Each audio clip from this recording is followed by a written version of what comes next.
My wife stole our children. My wife and I have been fighting for months. She came home positive for intimate diseases. After finding out, I got myself checked and tested positive for them. At first I was in denial about the reality that I knew but did not want to admit to myself. My wife cheated on me.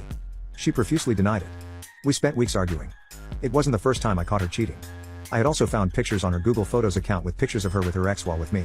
I could tell it was during the time with me because the pictures had timestamps and I had pictures on my phone with the same date wearing the same clothes and hairstyle. She begged me to forgive her, and I did, considering she was pregnant with my firstborn daughter. This wasn't the only problem we were having. After moving to New York, I noticed the stressful life really got to her. She started to take it out on my kids. I was not okay with the way she treated my 3 and 4-year-old. For months I acted as a father to my wife, stopping her from bullying my children. I won't go into too many details. After a lot of convincing, I got her to try couples counseling. She didn't like it, and after 2 visits she decided to stop participating in the sessions. My next step was to call ACS. They said although the situation was unfortunate, it wasn't enough for them to get involved.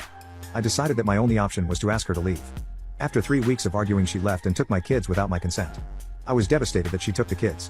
After repeatedly asking her to let me see the kids, I called the police 24 hours after she left. They told me she went to a shelter. At this point, my panic and anxiety are through the roof.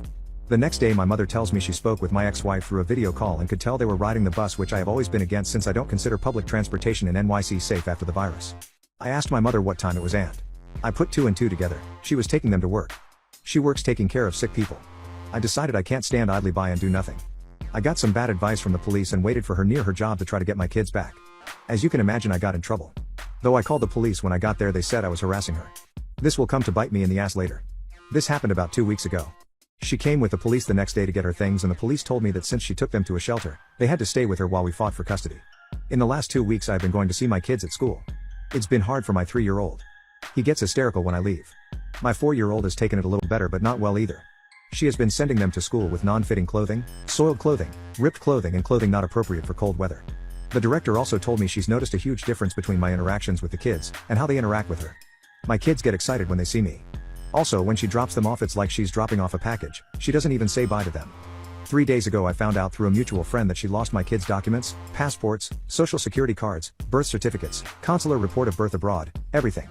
2 days ago on Thursday I decided it was in the best interest of my kids to take them out for the day and bring them back to the daycare in time for their mother to pick them up. Took them home, bathed them, switched out my 3-year-old non-fitting clothing, and I took them to McDonald's and then to the park. After an awesome day, I took them back to the daycare and their mother and I arrived at the same time. The kids were crying that they didn't want to go back with their mother. But there was no choice. As I left I looked back and saw that the administration at the daycare was receiving paperwork from her. And she started making copies. I knew this could not be good. I went back 20 minutes later and asked them about it, and they showed me what it was. It was a complete stay-away order from her and my kids.